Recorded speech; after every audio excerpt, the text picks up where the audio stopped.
آپ قطعی خلش محسوس نہیں کریں گے۔ میں انشاءاللہ تعالی آپ کے ذوق کے مطابق گفتگو کروں گا۔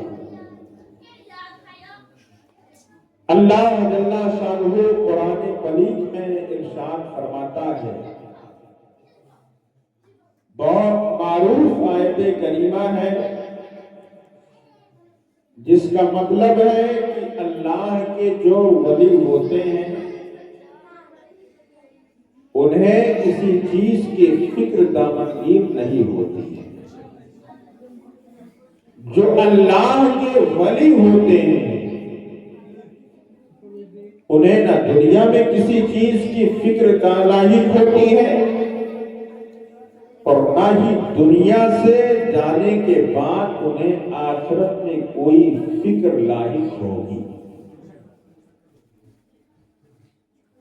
دنیا اور آخرت دونوں لحاظ سے اللہ کے ولی فکر و آرام سے پاک اور منزہ ہوتے ہیں۔ اب آپ ذرا غور کریں کہ اللہ نے اس کائنات کے اندر، اس دنیا کے اندر، اس خاکدان گیتی پر جس پہ ہم اور آپ اپنے شب و روز کو گزارتے ہیں، اس خاکدان گیتی پر رہ کر ہم اور آپ اپنے لمحات زندگی کو بسر کرتے ہیں، اللہ نے اس دنیا کے اندر اس خاکدان گیتی پر کتنے اولیاء کرام کو مبعوث فرمایا ہے، کتنے اولیاء کرام کو اللہ نے اس کائنات کے اندر بھیجا ہے۔ جب آپ اولیاء کرام کی تاریخی آئینہ کو نگاہوں کے سامنے رکھیں گے اور اولیاء اللہ کے تاریخی آئینہ کو آپ پڑھیں گے تو آپ کو معلوم ہوگا کہ اللہ نے اس کائنات کے اندر بے شمار اپنے ولیوں کو پیدا فرمایا۔ اللہ نے لاتعداد اولیاء کو اس دنیا کے اندر بھیجا ہے اور دنیا کے سارے اولیاء کے بادشاہ اور سلطان اللہ نے سلطان الاولیاء شہنشاہ برکات کو قرار دیا ہے۔ اور جس ہندوستان کی سرزمین پر ہم اور آپ رہتے ہیں، جس ہندوستان کی سرزمین پر ہم اور آپ اپنے شب و روز کو گزارتے ہیں، ہندوستان کے اولیاء کے بادشاہ اور سلطان اللہ نے شہنشاہ ہند سرکار غریب نواز کو قرار دیا۔ زمانے بھر کے اولیاء کے سردار کو اللہ نے غوث اعظم کو عطا فرمایا ہے اور ہندوستان کے اولیاء کا سردار اللہ نے سرکار خواجہ غریب نواز کو حق بنایا ہے۔ حضرات، اللہ تعالیٰ نے اس دنیا کے اندر بے شمار اپنے اولیاء کرام کو مبعوث فرمایا ہے، بے شمار اللہ نے اس دنیا کے اندر اولیاء کرام کو پیدا فرمایا ہے۔ ایک بات میں آپ کو بتاتا چلوں کہ اللہ نے اس دنیا کے اندر اس خاکدان گیتی پر اولیاء کرام کو بھیجا ہے، اولیاء کرام کو مبعوث فرمایا ہے۔ آخر اللہ نے اولیاء کو اس دنیا کے اندر کیوں پیدا فرمایا ہے؟ اللہ نے اس دنیا کے اندر اولیاء کو کیوں مبعوث فرمایا ہے؟ جب آپ اولیاء اللہ کے مبعوث ہونے پر سوال قائم کریں گے، اولیاء اللہ کے دنیا میں آنے پر سوال قائم کریں گے، تو اہل اسٹیج بھی آپ سے سوال قائم کریں گے۔ حضرت قاری اظہر الدین صاحب بھی آپ سے پوچھ سکتے ہیں کہ ہے نادان اولیاء اللہ کے دنیا میں پیدا کیے جانے پر اگر تو سوال قائم کر رہا ہے تو میں تجھ سے سوال قائم کر رہا ہوں، آخر تجھ کو اللہ نے اس دنیا ہے؟ اللہ نے اس دنیا میں تجھ کو کیوں بھیجا ہے؟ اگر آپ کے پاس جواب ہوگا تو آپ ایماندارانہ جواب دیں گے، اور اگر آپ کے پاس جواب نہیں ہوگا، آپ ہوش مند ہوں گے، آپ خرد مند ہوں گے، تو آپ کہیں گے قاری صاحب ابھی آپ کے سوال کا جواب میں نہیں دوں گا، اس لیے کہ ابھی میرا ذہن آپ کے سوال کے جواب کے حوالے سے خالی ہے۔ میرے گاؤں میں علماء کرام رہتے ہیں، میرے گناہگاروں میں حفاظ کرام رہتے ہیں، میرے گاؤں میں قرائے اعظم رہتے ہیں، میرے گاؤں میں حضرت قاری شاہباز رضا صاحب قبلہ نوری رہتے ہیں، حافظ عبد القادر صاحب رہتے ہیں، میرے گاؤں کے امام ہیں حضرت مولانا صغیر احمد صاحب۔ ہم آپ کے سوال کا جواب گرچہ نہیں جانتے ہیں، لیکن ہم صاحب کے سوال کا جواب پوچھیں گے قاری صاحب سے، تب ہم آپ کو آپ کے سوال کا جواب دیں گے۔ آپ کے سوال کا جواب پوچھیں گے اپنے امام صاحب سے، تب آپ کے سوال کا جواب آپ میں دیں گے۔ آپ کے سوال کا جواب پوچھیں گے اپنے گاؤں کے امام کا، گاؤں کے حافظ عبد القادر صاحب سے، تب قاری صاحب آپ کے سوال کا جواب دیں گے۔ جب آپ قاری صاحب سے پوچھیں گے یا امام صاحب سے پوچھیں گے یا حافظ صاحب سے پوچھیں گے، یہ قاری اظہر الدین صاحب وہ بحیثیت نقیب آئے ہیں، انہوں نے سوال قائم کیا ہے کہ اللہ نے دنیا میں ہمیں کیوں پیدا کیا ہے؟ قاری صاحب اس سوال کا جواب جاننا چاہتا ہو، امام صاحب اس سوال کا جواب جاننا چاہتا ہو، حافظ صاحب اس سوال کا جواب جاننا چاہتا ہو، تو یہ علماء یہ قرآن آپ کو بتائیں گے۔ نادان اسی سوال کا جواب تم نہیں جانتے ہے، اگر اس سوال کا جواب جاننا ہے تو کتاب اللہ شریف اٹھا لو، تمہیں اس سوال کا جواب معلوم ہو جائے گا۔ اللہ تعالیٰ نے تخلیق انسانی کا مقصد واضح فرمایا ہے، اللہ جل شانہ نے ارشاد فرمایا ہے وما خلقت الجن والانس الا لیعبدون۔ اللہ نے دنیا میں انسان کو اپنی عبادت کے لیے پیدا فرمایا ہے، اللہ نے جنات کو اپنی بندگی کے لیے پیدا فرمایا ہے۔ اور قاری صاحب آپ کو جواب دیں گے کہ جب تیرے تخلیق کا مقصد یہ ہے تو اولیاء اللہ کے تخلیق کا مقصد جان لے۔ اللہ نے اس دنیا کے اندر جتنے اولیاء کو بھیجا ہے، سارے اولیاء کرام کو اس مقصد کے تحت بھیجا ہے کہ دنیا میں میرے اولیاء جائیں، میرے دین کی تبلیغ و اشاعت کرے، جو گمراہ ہے تیرا ہے بات۔ اللہ اکبر، اللہ اکبر۔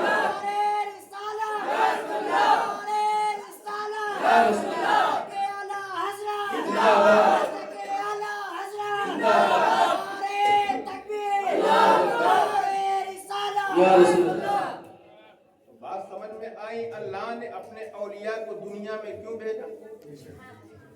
تاکہ وہ دین کی تبلیغ کرے، دین حنیف کی اشاعت کرے، جو بھٹکے ہوئے لوگ ہوں ان کو راہ راست بتائے، جو گمراہ ہو گئے ہوں انہیں صراط مستقیم پر لاؤ۔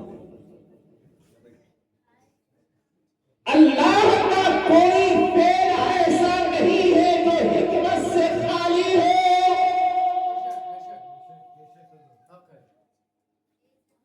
کوئی فعل رب کا ایسا نہیں ہے جو حکمت سے خالی ہو۔ اللہ کے ہر فعل میں حکمت پوشیدہ ہے، اللہ کے ہر فعل میں حکمت پائی جا رہی ہے، اس لیے کہ فعل الحکیم لا یخلو عن الحکمت۔ حکیم یعنی اللہ کا کوئی فعل ایسا ہے ہی نہیں جو حکمت سے خالی ہو، اللہ کے ہر فعل میں حکمت اور وسیلت پائی۔ تو اللہ نے اپنے اولیاء کو اس لیے دنیا میں بھیجا تاکہ وہ دنیا میں جائیں اور دین کی تبلیغ و اشاعت۔ اللہ تعالیٰ نے جتنے اولیاء کو دنیا میں بھیجا سارے اولیاء کو دین حنیف کی تبلیغ و اشاعت کی خاطر بھیجا۔ جب آپ غور کریں گے تب آپ کو پتا چلے گا کہ اللہ جل شانہ نے جب سلطان الاولیاء سرکار غوث اعظم رضی اللہ تعالی عنہ کو اس دنیا کے اندر بھیجا، پیدا فرمایا، تو اللہ نے سرکار سیدنا غوث اعظم رضی اللہ تعالی عنہ کو دین اسلام کی تبلیغ و اشاعت کے لیے بغداد شریف کی سرزمین عطا فرمائی۔ سرکار سیدنا سالار مسعود غازی کو اللہ نے جب اس دنیا کے اندر بھیجا تو دین کی تبلیغ کرنے کے لیے بہرائچ شریف کی سرزمین عطا فرمائی۔ اللہ نے جب وارث پاک کو بھیجا تو دیوا شریف کی سرزمین عطا فرمائی۔ مخدوم سمنا کو بھیجا تو کچھوشا مقدسہ کی سرزمین عطا فرمائی۔ صابر پاک کو بھیجا تو کلیہ شریف کی سرزمین عطا فرمائی۔ قطب الدین بختیار کاکی کو بھیجا تو کیپٹل آف انڈیا ہندوستان کی راجدھانی دہلی عطا فرمائی۔ لیکن قربان جاؤ، جب اللہ تعالی نے سیدنا سرکار خواجہ غریب نواز رضی اللہ تعالی عنہ وارضاہ عنہ کو اس دنیا میں بھیجا، اللہ نے سرکار خواجہ غریب نواز کو اس دنیا کے اندر پیدا فرمایا، تو اللہ نے ہاتھ کو دین اسلام کی تبلیغ و اشاعت فرمانے کے لیے، گمراہوں کو راہ راست پر لانے کے لیے، بھٹکے ہوئے لوگوں کو سیدھی راہ دکھانے کے لیے، بھٹکے ہوئے لوگوں کو صراط مستقیم پر گامزن فرمانے کے لیے آپ کو اجمیر معلیٰ کی سرزمین عطا فرمائی، آپ کو اجمیر معلیٰ کی سرزمین عطا فرمائی۔ شہنشاہ ہندوستان سرکار خواجہ غریب نواز رضی اللہ تعالی عنہ جب آپ ہندوستان کی سرزمین پر اجمیر معلیٰ کی مقدس دھرتی پر دین اسلام کی تبلیغ و اشاعت کی غرض سے تشریف لاتے ہیں، دین اسلام کی تبلیغ و اشاعت کی خاطر آپ قدم رکھا ہوتے ہیں اور اجمیر معلیٰ کی سرزمین پر پہنچتے ہیں، دین اسلام کی تبلیغ و اشاعت کا عمل آپ کی ذات کریمہ سے جاری ہوتا ہے، تو آپ کی تبلیغ و اشاعت کی برکتوں سے اور آپ کی اخلاق کریمانہ کو دیکھ کر کے، آپ کے اخلاق حسنہ کو دیکھ کر کے، آپ کے گفتار و رفتار کو دیکھ کر کے 1000 لوگ نہیں، 2000 لوگ نہیں، 3000 لوگ نہیں، 4000 لوگ نہیں، 5000 لوگ نہیں، 10,000 لوگ نہیں، بلکہ تقریباً 90,000 لوگوں نے اسلام کا کلمہ پڑھا تھا اور آپ کے دشت حق پرستہ اپنے ہاتھ کو رکھ کر کے توبہ کیا تھا اور آقا غریب نواز سے کہا تھا یہ آپ کا احسان ہے کہ اجمیر معلیٰ کی سرزمین پر تشریف لائے، آپ نے اسلام کی طرف میری رہنمائی کی، مجھے اسلام کا کلمہ پڑھنا نصیب ہوا، اسلام کا کلمہ پڑھتا ہوں، لا الہ الا اللہ محمد رسول اللہ، اور داخل اسلام ہوتا ہوں، تاریخ بتا رہی ہے شہنشاہ خواجہ غریب نواز کی ذات کریمہ سے تقریباً 90,000 خیروں نے اسلام کا کلمہ پڑھ کر داخل اسلام ہو کر مسلمان ہو۔ سرکار غریب نواز پھر جبر کسی کو کلمہ نہیں پڑھایا تھا، بلکہ آپ کی گفتار کو دیکھ کر، آپ کی رفتار کو دیکھ کر، آپ کے اخلاق حسنہ کو دیکھ کر لوگ آپ کے گرویدہ ہو جایا کرتے تھے اور آپ کے دامن کرم سے وابستہ ہونے پر مجبور ہو جایا کرتے تھے اور دامن کرم سے مجبور ہو کر داخل اسلام ہو کر وہ مسلمان ہو جایا کرتے تھے۔ سرکار خواجہ غریب نواز رضی اللہ تعالی عنہ وارضاہ عنہ کو اللہ جل شانہ نے اپنی قدرت پر متصور بنایا،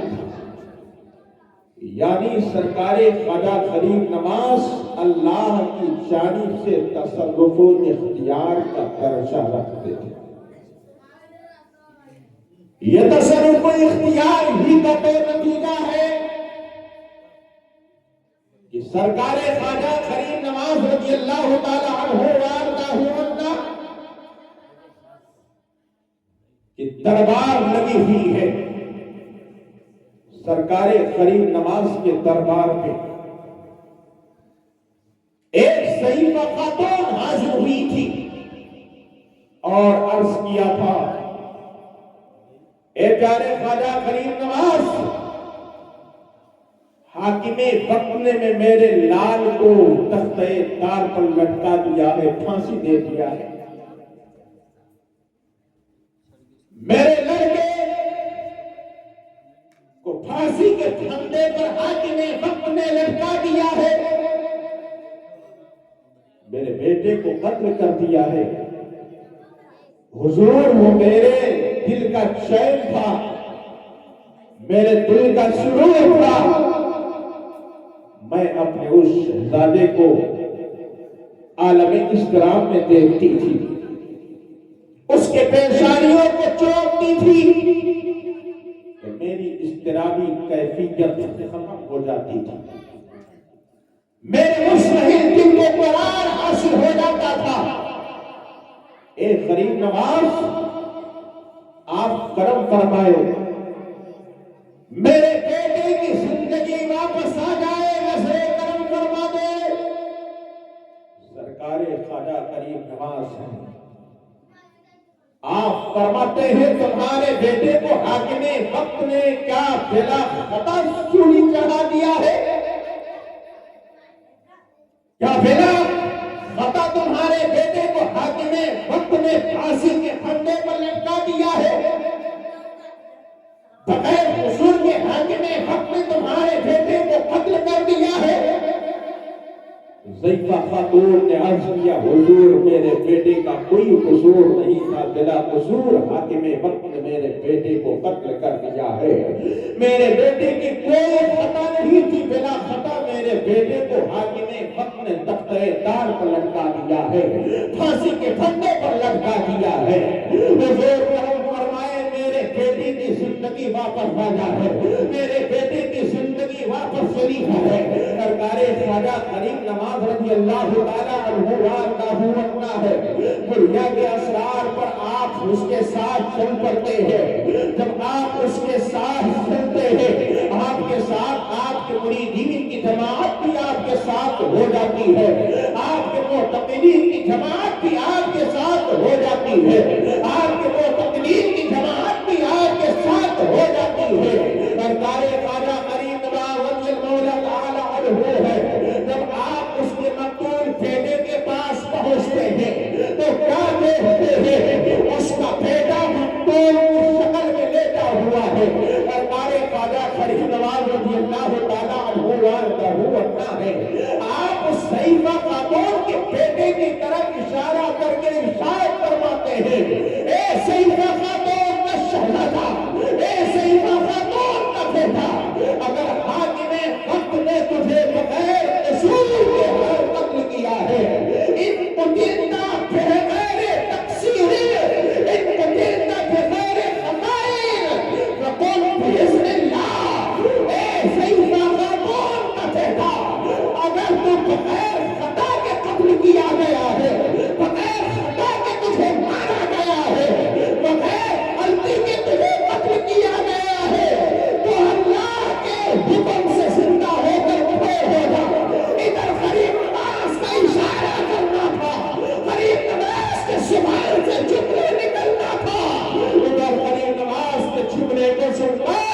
مقتول زندہ ہو کر کھڑا ہو جاتا ہے۔ اس سرکار غریب نواز کے قدموں میں اپنے سر کو لا کر کے کھڑے دنیا سرکار غریب نواز کو اللہ نے تصرف عطا فرمایا، جس کو چاہتے ہیں وہ عطا کر دیتے ہیں۔ جس کو چاہتے ہیں وہ آپ دے دیتے ہیں۔ یہی وجہ ہے کہ ہم اہل سنت و جماعت کے لوگ جب رجب کی 6 تاریخ آتی ہے تو اگر توفیق الہی ہوتی ہے اور خواجہ کی عنایتیں ہوتی ہے تو اجمیر معلیٰ بنفس نفیس سرکاری قریب نواز کے دربار میں حاضری دیتے ہیں اور اپنی حاجتوں کی تکمیل کے لیے دعائیں کرتے ہیں، اور قریب نواز کی عنایتیں ہوتی ہیں تو میری حاجتوں کی تکمیل ہو جائے گا۔ اور جب کوئی عاشق قریب نواز کسی وجہ سے اجمیر معلیٰ نہیں پہنچ پاتا ہے تو دھنوری کے ہمارے ان جھیالے مسلمانوں کی طرح اپنی آبادیوں میں غریب نواز کا جشن منا کر کے بیٹھ جاتا ہے۔ میں آپ سے کہنا چاہتا ہوں کہ جس طرح آپ نے آج کے اس رات میں غریب نواز کی یاد میں غریب نواز کی محفل منعقد کی ہے، ایسے ہی ہر سال غریب نواز کی محفلیں منعقد کیا کرو، انشاءاللہ تمہاری قسمت کا ستارہ بلند ہو جائے گا، تمہاری قسمت کا ستارہ اور سریا پر پہنچ جائے گا۔ اس لیے کہ غریب نواز اپنی عقیدت مندوں کو کبھی خالی نہیں چھوڑتی۔ ارے غریب نواز کی شان یہ ہے کہ جب تک آپ کو قید حیات رہے ساری زندگی کے ساتھ دنیا میں، تب بھی آپ اپنے عقیدت مندوں کو عطا فرما رہے تھے، اور آج جب آپ نگاہوں کے سامنے نہیں ہے، آپ مزار پرانوار میں آپ ہیں، تو میرا عقیدہ ہے کہ آج بھی میرے غریب نواز میری چاہتوں کو تکمیل فرمائیں گے، ہمارے اوپر آپ اپنی توجہات فرمائے ہیں۔ ارے غریب نواز کی شان یہ ہے کہ اپنے عقیدت مندوں کی چاہتوں کی تکمیل کے لیے، اپنے عقیدت مندوں کی فریاد کے لیے، اپنے عقیدت مندوں کی مدد کرنے کے لیے بسا اوقات قبر انور سے جسم حقیقی کے ساتھ باہر جلوہ گر ہو گئے ہیں۔ اگر آپ کو جاننا ہو وہ تاریخ تو دلی کی وہ تاریخ دوہرا دو تھوڑے دیر کے لیے، جب دلی کی سرزمین پر سرکار خواجہ غریب نواز تشریف فرما ہوئے تھے، اور دلی کی سرزمین پر خواجہ غریب نواز نے تبلیغ و ارشاد کا کام شروع فرمایا تھا، تبلیغ و ارشاد کے عمل کو جاری فرمایا تھا۔ دلی سے جب غریب نواز اجمیر معلیٰ کے لیے جانے لگے تھے تو آپ نے اپنی جگہ پر اپنے مرید و خلیفہ حضرت خواجہ قطب الدین بختیار کاکی کو بٹھا دیا تھا، اور ارشاد فرمایا تھا، اے خواجہ قطب الدین بختیار کاکی، اب میں اجمیر معلیٰ کے لیے روانہ ہو رہا ہوں، اجمیر معلیٰ کی سرزمین پر دین کے تبلیغ کی خاطر جا رہا ہوں۔ اے قطب الدین بختیار کاکی، میں تمہیں اپنی ذمہ داریوں کا حامل بنا کر جانا چاہتا ہوں، اور اے وقت قطب الدین بختیار کاکی، میری طرف سے تمہیں یہ پیغام ہے کہ دلی کی سرزمین پر رہنا، دلی کی ولایت کو سنبھال کر کے رکھنا، دلی کی سرزمین پر رہنے والے مسلمانوں کے ایمان و عقیدے کی حفاظت کرتے رہنا، دلی کی سرزمین پر رہنے والے تمام مسلمانوں کی دینی رہنمائی کرتے رہنا، اور جب تمہارے ہوتا کوئی مشکل بھری آ جائے گی، کوئی مشکل کا وقت آ جائے گا، تو دلی کی سرزمین سے تم مجھے یاد کرنا، تمہاری مشکل کو دور کرنے کے لیے میں اجمیر معلیٰ کی سرزمین سے بطال زمین سے دہلی کی سرزمین پر حاضر ہو جاؤں گا، تمہاری مشکلیں انشاءاللہ تعالیٰ دور ہوگی۔ قطعی گھبرائیے گا نہیں، بات مختصر وقت میں ختم کرنا میں سمجھ رہا ہوں، کیونکہ شیرینی آ گئی ہے۔ ہاں سنگل ہے، قاری صاحب فرما رہے ہیں سنگل ہے، ہاں صحیح بات ہے، بس تھوڑی دیر کے لیے توجہات کو میری طرف مرکوز کریں۔ سرکار خواجہ غریب نواز نے خواجہ قطب الدین بختیار کاکی سے کیا فرمایا؟ دلی کی سرزمین پہ اب تم رہنا، مسلمانوں کی ایمان و عقیدے کی حفاظت کرنا، ان کی دینی رہنمائی کرتے رہنا،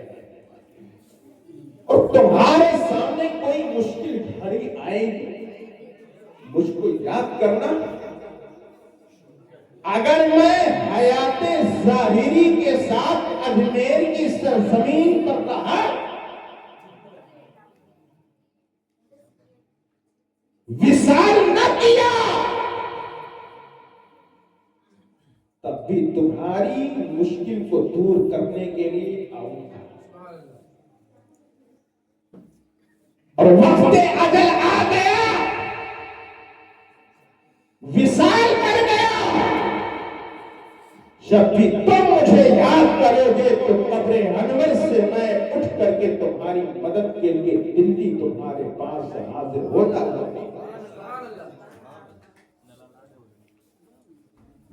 آقا غریب نواز چلے گئے، سرکار خواجہ قطب الدین بختیار کاکی کے مرید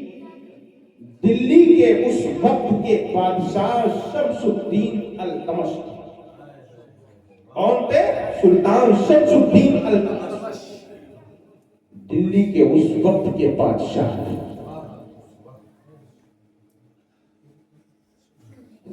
آگے آگے خواجہ قطب الدین بختیار کاکی کی سواری چلتی تھی، اور وقت کا بادشاہ اپنے پیر و مرشد قطب الدین بختیار کاکی کے پیچھے پیچھے خواجہ قطب الدین بختیار کاکی بحیثیت مرشد وقت کے بادشاہ التمش کے نگاہوں میں محبوب ہو گئے، اور مرشد سرکار قطب الدین بختیار کاکی کے نگاہوں میں بادشاہ شمس الدین التمش بھی محبوب ہو گئے۔ خواجہ قطب الدین بختیار کاکی بادشاہ شمس الدین التمش کی نگاہوں میں محبوب ہو گئے تو کوئی کمال کی بات نہیں ہے،